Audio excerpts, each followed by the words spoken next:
뭐 이걸 뭐라 읽어야 될지 모르지만 스칼펠이라고 저는 읽고요. 이게 이스카 17 년도에 발표된 논문이고 뭐 예전에 스터디할 때도 딴 데서도 발표했었는데 이 논문에 대해서는 이게 뭔가 엄청나게 어 혁신적인 연구라기보다는 현실적이고 뭔가 하드웨어적인 걸 잘 고려한 논문이었다. 그런 의견이 많았었던 논문이었었고요. 그래서 이 논문은 프루닝 기법으로 두 가지를 써요. 하나는 심드 어웨어 웨이트랑 노드 프루닝이라고 이렇게 이름을 지었는데 결국 보시면은 되게 어디서 많이 봤다라고 생각이 드실 만한 방법이고요. 어쨌든 이런 거 소개하려고 하고요. 첫 번째는 인트로덕션으로 프루닝을 넣었어요. 프루닝은 다들 아시는 것처럼 신경망에서 이제 결과값을 얻는데 크게 영향을 안 주는 되게 마이너한 애들을 가지치기 한다라는 방법인데 이 방법을 하면은 어쨌든 연산량을 줄일 수 있기 때문에 빠르다고 보통 말을 해요. 그래서 그렇게 하는 이유는 뭐 여기 있는 것처럼 커넥션들을 연결하는데 그 결과를 얻는데 크게 영향을 안 주는 애들 이제 보통 가지치기를 하고 그래서 이 송환의 디컴프레션 논문에서 이제 자료를 퍼왔는데 프루닝을 통해서 프루닝을 정말 잘한다면 뭐 이제 정확도에 대한 손실이 있긴 하지만 그렇게 크게 임팩트 있진 않고 또 이거와 함께 이제 "엄청나게 많은 데이터 양을 줄일 수 있다." 이렇게 말은 해요.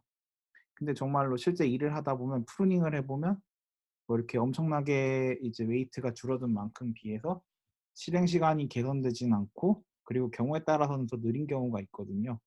그래서 이 논문은 이런 거에 좀 주안을 뒀었었고요. 그래서 또 소개하기 전에 프루닝 기법이 되게 많은데 제가 생각했을 때는 크게 두 부류라고 생각을 해서 뒀어요. 첫 번째는 뭐 파인 그레인하게 할 거냐 코arse 그레인하게 할 거냐 이런 방법인데 제가 생각했을 때 파인 그레인한 방법은 이제 오른쪽 그림은 보시면은 뭐 정도가 다르겠지만 첫 번째 보면은 프루닝을 하는데 이 프루닝된 애가 어디에 있을지 아무도 몰라요.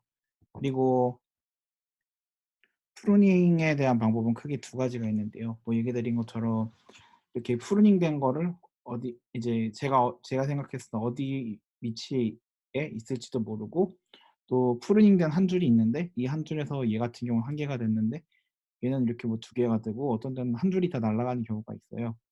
그래서 이렇게 랜덤성이 있어서 되게 좀 약간 규칙성을 찾기 어려운 걸 보통 파인 그레인이라고 부르고 콜스 그레인은 이제 스트럭처한 프루닝 방법이라고 해서 이제 채널 프루닝 같이 약간 프루닝을 할 때 어느 정도 기본적인 형태 골격근이 남아 있는 방법을 보통 콜스 그레인이라고 불러요. 그래서 이 논문이 이 두 가지 기법을 이제 하드웨어의 특성에 따라서 잘 써 보자라는 게 이 논문의 컨셉이고요. 그리고 이거랑 같이 설명드릴게 이제 프루닝이 됐으면 프루닝이 된 데이터를 이제 컴퓨터 입장에서는 저장을 해야 돼요. 근데 사람의 입장에서는 프루닝이 된 부분을 이 그림처럼 보시면은 프루닝이 이제 아무것도 없는 이제 아무것도 없는 흰색 부분이 이제 프루닝 된 부분이라고 하면은 사람 입장에서는 그러면은 이 프루닝 된 거는 저장을 안 해도 되니까 뭐 '데이터가 적겠지.'라는 생각을 할 수도 있지만 보통 요런 행렬을 일단 희소 행렬이라고 부르는데 희소 행렬에서 이제 0 값이 아닌 논제로 값들을 저장할 때는 물론 이 값 자체도 저장하는 것도 있고 이러한 데이터들이 이제 갖는 원래 포지션 값들이 있어요.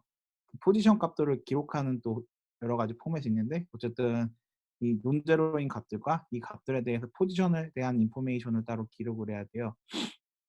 그래서 이런 걸 뭐 저장하는 방법이 COO나 CSR, CRS 뭐 DI 하여튼 방법이 굉장히 많은데 대부분 이제 CSR이나 뭐 CSC 그런 걸 쓰고 있고요. 이 방법은 얘기 드린 것처럼 요런 값들을 저장하기 위해서 별도의 이제 인포메이션들을 저장하는데 이 인포메이션들을 각각 이제 디코딩하기 위한 과정이 따로 필요하게 돼요. 그래서 이거랑 같이 또 설명드릴 게 이 논문이 어쨌든 하드웨어 얘기를 하는데 심드라는 말은 다들 많이 들어보셨을 것 같아요. 싱글 인스트럭션 멀티플 데이터라고 해서 컴퓨터 입장에서는 인스트럭션을 한 번 패치하고 여러 개의 데이터를 계산하는 건데 이제 보통 벡터 프로세서라고 하는 이제 어플리케이션에서 주로 쓰이고 있고요.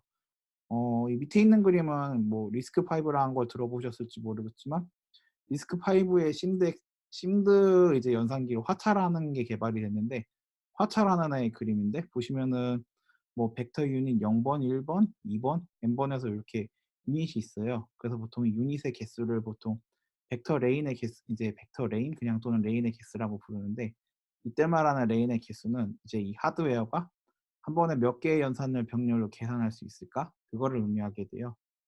그래서 심들을 이제 스파스 매트릭스에 계산한다고 할 때 하나 뭔가 문제가 조금 있는데요. 예를 들어 첫 번째 줄 같은 이제 이 예제는 SPMV라고 해서 스파스 매트릭스랑 이제 벡터랑 계산한다 할 때 보통 SPMV라고 많이 줄여서 부르는데요. 이제 여기서 제가 가정을 할게요. 제가 이제 어떤 하드웨어를 돌리는데 이 하드웨어는 이제 한 번에 계산할 수 있는 최대 벡터 레인의 크기가 4예요. 그러면은 4 개에 해당되는 연산을 병렬로 할 수 있는데 첫 번째 이제 첫 번째 이제 스파스 매트릭스에서는 첫 번째 줄에는 3 개밖에 없어요. 그래서 이 3 개인 값하고 요 벡터랑 이제 벡터랑 계산을 하게 되면은 이제 제가 별다른 최적화를 안 했을 때는 한 번에 3 개에 해당되는 값들밖에 계산을 못 해요. 그래서 연산기 입장에서는 이 하나가 낭비되는 거고 또 여기 2 개나 여기 2 개도 마찬가지로 2 개만 실질적으로 계산이 되고 나머지 2 개는 이제 소위 말하는 약간 잉여 상태? 그 상태에 있어서 실질적으로 사용하지 못하는 문제점이 존재하고요. 그래서 이 스칼펠은 이것도 해결하자라는 게 첫 번째 이제 도전이고 두 번째는 이제 또 다른 걸로 이제 벡터 프로세서 중에 심트라고 하는 게 있어요. 심드는 아까 그냥 인스트럭션 하나에 대해서 이제 멀티플하게 하자면은 얘는 스레드 하나에 대해서 이제 좀 더 싱글 인스트럭션 하나로 이제 멀티플 스레드를 만들자고 하는 컨셉인데 얘는 이제 저희가 쓰는 보통 GPU 같은 그 매니코어 아키텍처에서 주로 사용하고 있고 여기서 말하는 매니코어는 보통 CPU가 1 개에서 12 개의 코어라면은 뭐 GPU는 1000개 이상 되는 걸 보통 이렇게 부르는데요. 얘는 조금 다르한 특수성이 있다면은 보시면은 CPU는 이제 컨트롤하는 유닛이나 캐시 같은 게 굉장히 크기가 커요. 대신에 D램은 한 번에 연산할 수 있는 연산기를 많이 넣는 대신에 보시는 것처럼 컨트롤에 해당되는 부분이 굉장히 적거든요. 그래서 GPU는 조금 다른 특수성이 있다면은 제가 스레드를 32개를 만들었다면은 이 32개의 스레드를 서로 독립적으로 실행하는 게 아니고 뭐 일정한 그룹의 개수로 나눠서 이제 그거에 대해서 컨트롤 유닛을 서로 쉐어하는 방법으로 동작을 해요.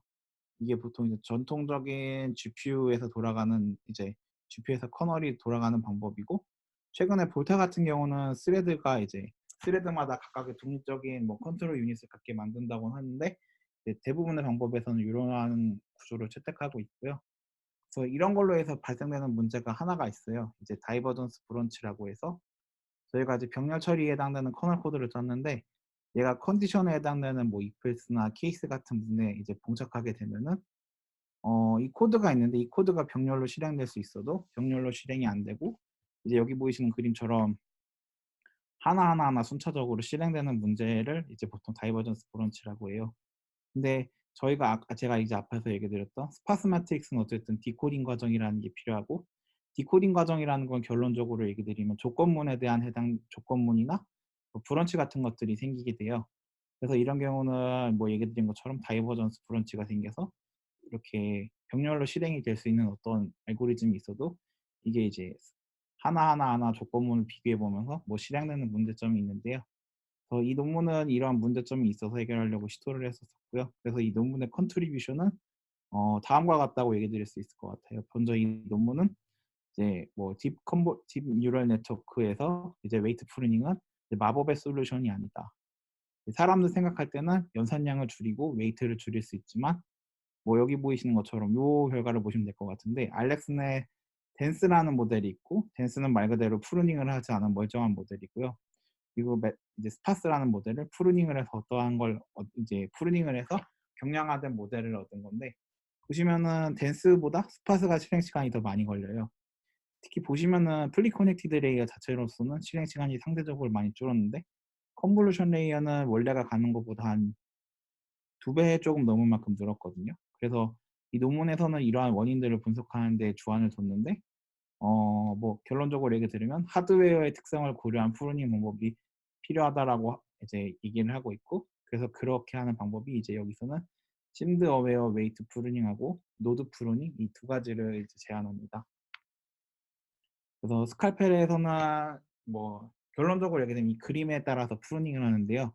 제가 이제 신경망을 학습하는 과정에서 프루닝을 하는데, 제가 이제 예를 들어 코어텍스 A9 같은 뭐 예전에 MCU를 타겟팅했는데 얘가 이제 하드웨어 패럴리즘이 굉장히 높냐 낮냐에 따라서 프루닝하는 방법을 선택을 해요. 그래서 제가 어떤 MCU를 타겟팅했는데 얘가 이제 패럴리즘이 굉장히 높다면은 노드 프루닝이라는 방법을 하고, 이제 그 패럴리즘이 낮다면은 이제 실드 어웨이한 방법을 하고요.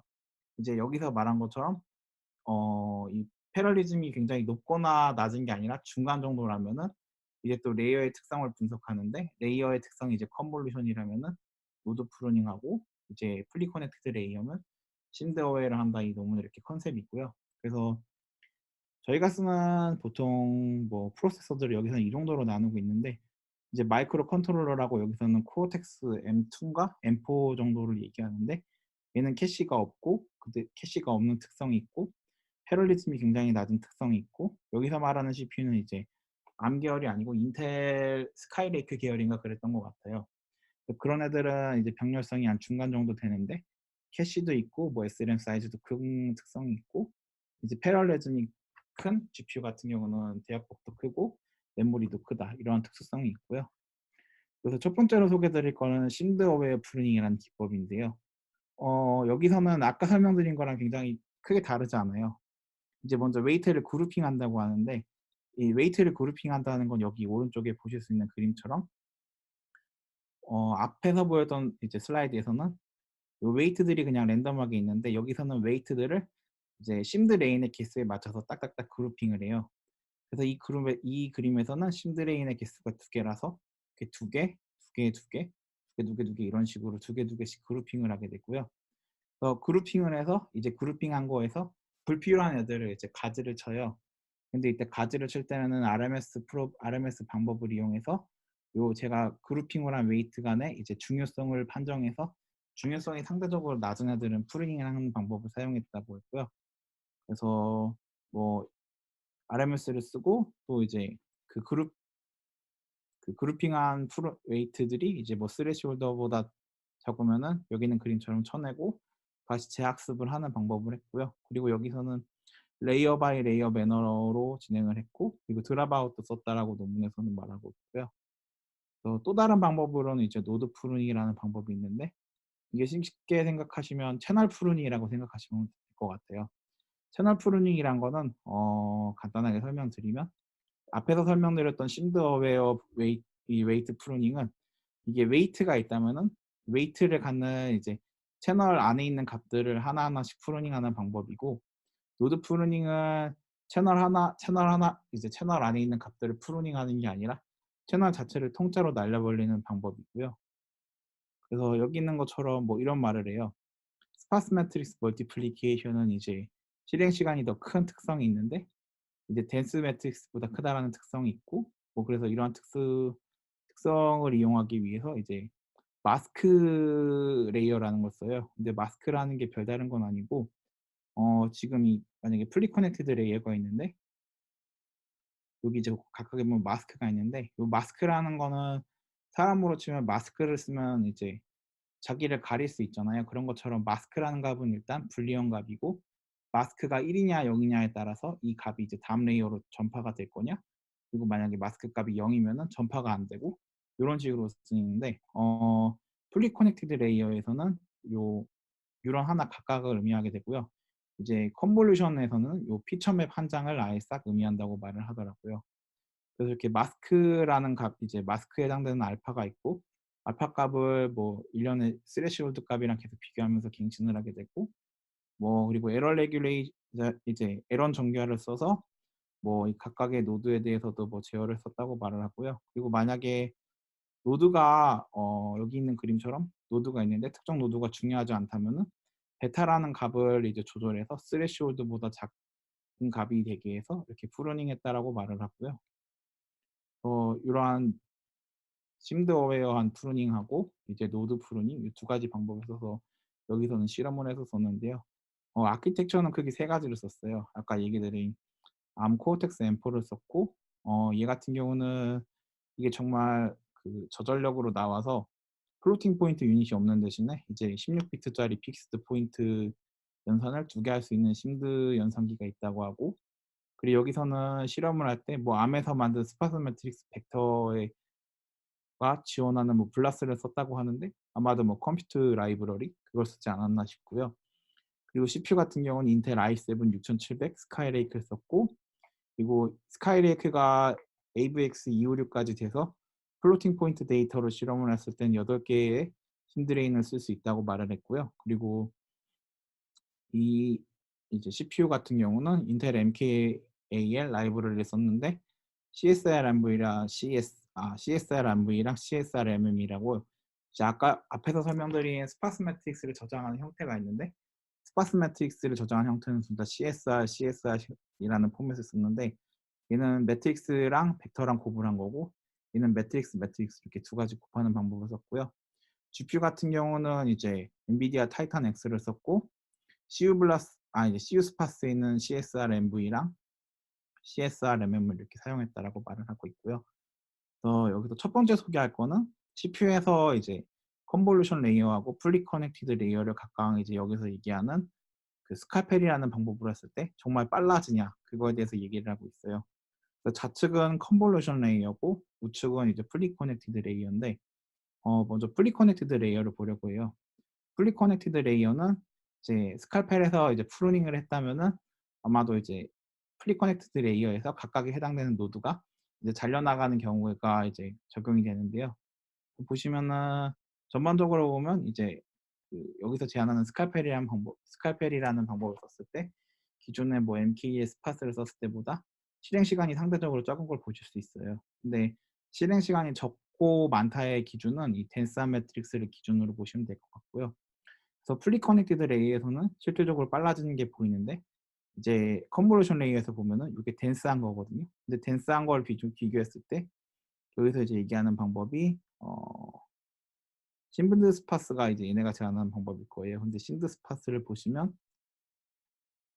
여기 있죠. 얘가 보면은 어쨌든 처음에 MK의 스파스보다 느린데 상대적으로 풀리 커넥티드 레이어보다 이렇게 스파스한 특성을 살려서 뭔가 잘하는 효과가 떨어져요.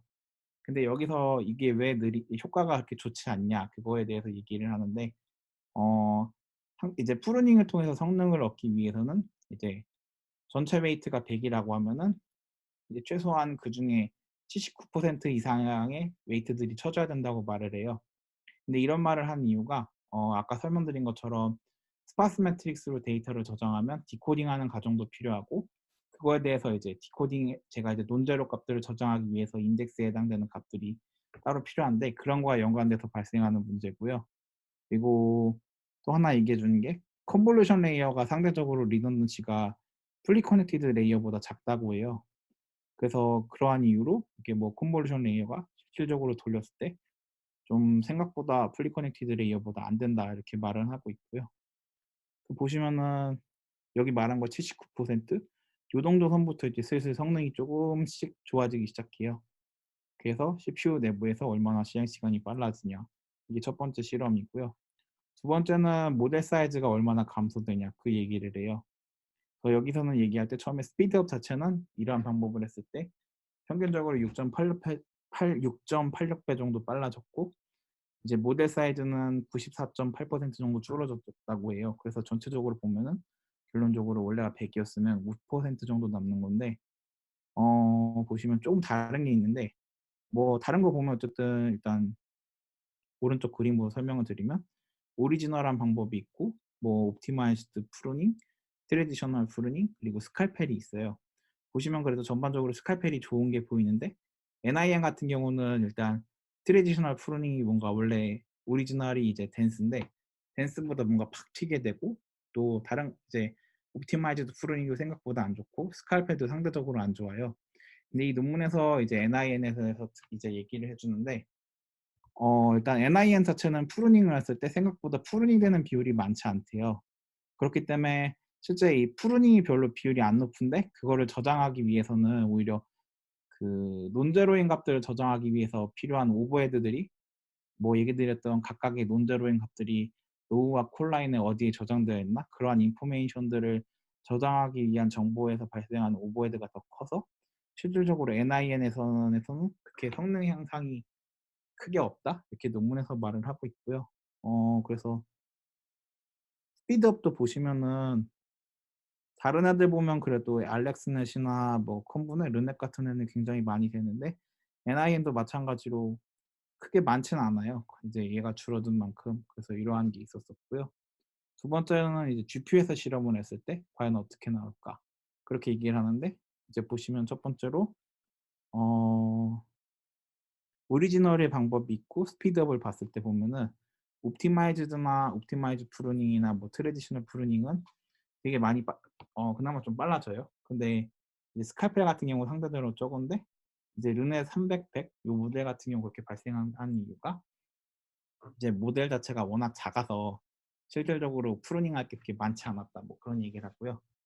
그리고 GPU 같은 경우는 이제 상대적으로 패럴리즘이 높아서 이제 프루닝을 할 때 앞에서 얘기 드렸던 하나의 피처 맵이나 하나의 같은 차원에서 조각조각들을 프루닝하기보단 하나의 차원이나 그 하나의 피처 맵에 해당되는 채널 자체가 날아가는 구조로 해서 실질적으로 약간 어느 정도 정형화되고 구조적인 형태를 갖게 되고요.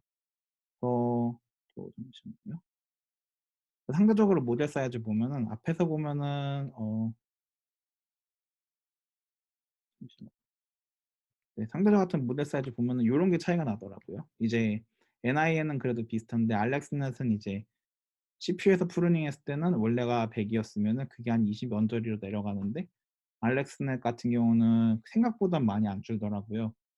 그리고 뭐 앞에서 설명드린 이제 CPU만큼 되게 실행 시간이 비약적으로 증가하진 않고요. 그래서 이 위에 있는 게 이제 그 실제 얼마나 프루닝이 얼마나 됐냐 그 얘기를 하는데 보시면 알렉스넷 같은 경우는 원래 컨볼루션 레이어가 100 이었으면 그중에 3%만 프루닝이 됐고 또 컴보2 같은 경우는 20% 됐고 컴보5 같은 경우는 아예 프루닝 된 게 없더라고요. 그래서 이 방법이 실질적으로 뭐 만능은 아니다. 일단 이런 걸 얘기하는 거랑 좀 연관이 된다 생각이 들고요. 어 다른 이제 실험 논문이랑 비교를 했어요. 비교한 거는 되게 요즘 프루닝하는 기법들이 굉장히 많이 연구돼서 되게 방법이 많은데 그냥 직관적으로 비교할 수 있는 게 아무래도 송환의 디컴프레션이라 좀 가져왔는데요. 먼저 이 비교가 좀 송환에 있은 디컴프레션에서 비교할 수 있는 게 좀 약간 조건이 똑같은 조건은 아니라서 일단 조금 그런 거 감안하고 보셨으면 좋겠고요. 일단 딥 컴프레션 같은 경우는 프루닝도 하고 퀀타이제이션도 하고 그리고 퀀타이제이션 데이터 이제 퀀타이제이션 된 데이터를 뭐 룩업 테이블 형태로 해서 이렇게 하는 것도 해서 굉장히 실질적으로 모델 사이즈가 엄청 비약적으로 줄었던 특징이 있고요. 이제 스칼펠 같은 경우는 32비트짜리 플로팅 포인트를 썼고 여기에 프루닝만 했기 때문에 좀 많이 달라요. 그래서 그게 상대적으로 비교하기가 어려워서 그나마 이제 딥 컴프레션을 보시면은 프루닝하고 이제 프루닝만 한 그 데이터도 있어서 그거랑 비교를 했는데 일단 일단 르네 300, 100 요거 먼저 비교를 할게요. 일단 GPU 같은 경우는 얘기 드린 것처럼 상대적으로 병렬성도 높고 메모리 사용량도 많고 그리고 얘는 이제 그 노드 각각을 이제 프루닝하는 게 아니라 뭐 레이어 자체를 날려버리는 레이어의 피처맵에 해당되는 애를 날려버리는 형태로 됐기 때문에 상대적으로 좀 파라미터들이 많이 줄지 않아서 요 CPU랑 송환이 제한한 딥 컴프레션이랑 비교를 하려고 하는데요. 딥 컴프레션 같은 경우 전체가 100이 있었다면 그중에 8만 남는 경우가 있었고 이제 여기서 얘기하는 스칼펠은 한 전체가 100이었으면 7 정도 남아요. 뭐 르네5 같은 경우 얘가 상대적으로 좀 더 많이 줄더라고요. 원래 이제 송환이 쓴 딥 컴프레션에서는 르네5도 8 정도였는데 뭐 이 스칼펠 저자에서는 5% 정도까지 떨어졌다 이렇게 얘기를 하고 알렉스넷 같은 경우는 조금 다르더라고요. 알렉스넷은 송환에서는 100이었으면 11%에 해당되는 값까지 이제 사이즈가 줄었는데 얘는 13까지 해당되는 정도로 줄었더라고요. 그 대신에 이제 스피드업을 좀 비교하고 싶었었는데 일단 여기서 얘기 드린 스피드업이 좀 약간 비교가 좀 다르다는 걸 감안하고 보셨으면 좋겠고요. 얘기 드린 것처럼 디컴프레션은 프루닝 퀀타이제이션 그리고 룩업 테이블 이것까지 다 한 거고 스칼펠은 32비트 플로팅 포인트를 써서 프루닝을 했을 텐데 딥컴프레션은 이것저것 다 해서 한 3%까지 최대 평균적으로 줄었어요. 근데 이 딥컴프레션 논문을 보시면은 얘네가 이제 평균적으로 레이어 몇 개에 대한 데이터를 주고 이제 뭐 3배 정도 실행 시간이 빨라졌다라고 해서 얘도 완전히 모델에 대해서 정확한 건 아니지만 평균적으로 저는 한 3% 정도 실행 시간이 개선됐다고 생각을 하고요, 알렉스넷 기준으로. 근데 이제 스칼펠 같은 경우는 얘기하지만 이제 한 2.2% 정도 실행 시간이 개선됐다라고 말을 해요. 그래서 딥 컴프레션이 어떤 의미에서 봤을 때는 훨씬 웨이트도 압축되는 정도도 높고, 또 뭐 룩업 테이블도 썼기 때문에 상대적으로 이제 뭐 메모리에 대한 오버헤드도 적겠지만은 어쨌든 스칼펠처럼 하드웨어 특성을 어느 정도 고려하고, 또 그렇게 했음에도 불구하고 이제 뭐 압축되는 비율 같은 경우도 굉장히 나쁘지 않았다고 생각이 들어요. 근데 저는 잠정적으로 봤을 때는 이 논문도 완벽하지 않다라는 생각은 드는데, 어쨌든 저희 논문을 정리드리면 얘는 심드 어웨어한 프루닝하고 노드 이제 노드 프루닝 두 가지 테크닉을 썼고, 그 MCU, CPU, GPU 각각에 대해서 이제 최대 3.54배, 2.61배, 그리고 1.25배 정도 실행 시간이 개선됐다고 하고, 모델 크기 같은 경우는 이제 88%, 82%, 53% 정도 이제 줄어들었다고 말을 해요. 근데 이 논문은 이제 아무래도 프루닝 자체가 뭐 요즘 같은 경우는 액티베이션 프루닝 얘기도 많이 되는데, 이 당시 같은 경우는 필터에 대한 프루닝 연구가 주였던 걸로 기억을 해요. 그래서 뭐 지금도 아직까지 연구할 분야가 많으라 생각하는데, 저는 개인적으로 액티베이션 프루닝이 잠재적인 문제라 생각을 하거든요. 이게 어떤 거랑 연관을 지으면 되냐면요, 저희가 이제 비전에서는 뭐 요즘은 좀 다르긴 하지만 아직까지도 렐루를 저는 많이 쓴다고 알고 있는데, 렐루 같은 경우는 이 값을 비교했을 때 이게 0 보다 클 때만 자기랑 동일한 값을 이제 나가고, 그게 아니면 이제 0 값으로 하는 걸로 기억을 하고 있어요. 근데 이 그림에서는 보시면은 뭐 4 바이 4 이제 행렬에서 0 값이 아닌 게 하나, 둘, 셋, 넷, 한 4개 정도 되네요. 그래서 4 개만 빵되고 나머지는 고스란히 자기 값을 갖고 있는데, 예전에 LG랑 과제하면서 썼던 데이터를 기억하기로는 딥 컴프레션만 쓰더라도 이 0 값인 비율이 전체 액티베이션 중에 한 80% 이상이 되는 경우가 많았었던 걸로 기억을 해요. 또 모델마다 조금 더 다르지만 뭐 알렉스넷이나 구글렛 같이 큰 것뿐만 아니라 이제 스키즈넷, 모바일넷 같이 작은 애들도 이러한 현상이 있었던 걸로 기억을 하거든요. 그래서 잠정적으로는 이렇게 액티베이션 자체를 프루닝하는 방법도 뭐 하드웨어를 만드는 분들한테는 되게 필요하다고 생각을 해요. 지금 이제 계속 뭐 이스카나 뭐 ISCC 그런 데 나오지만 아직까지 나오는 방법들 어느 정도는 요거에 대해서 조금 더 고려할 필요가 있지 않나라는 생각은 하거든요. 뭐 비트백 쓰는 방법도 있지만 어쨌든 이런 쪽으로 많이 좀 연구가 더 필요하지 않나라는 게 제 개인적인 생각이고요. 제 발표는 여기까지고, 뭐 궁금하신 거나 물어보고 싶으신 거 있으시면 물어보시면 될 것 같습니다.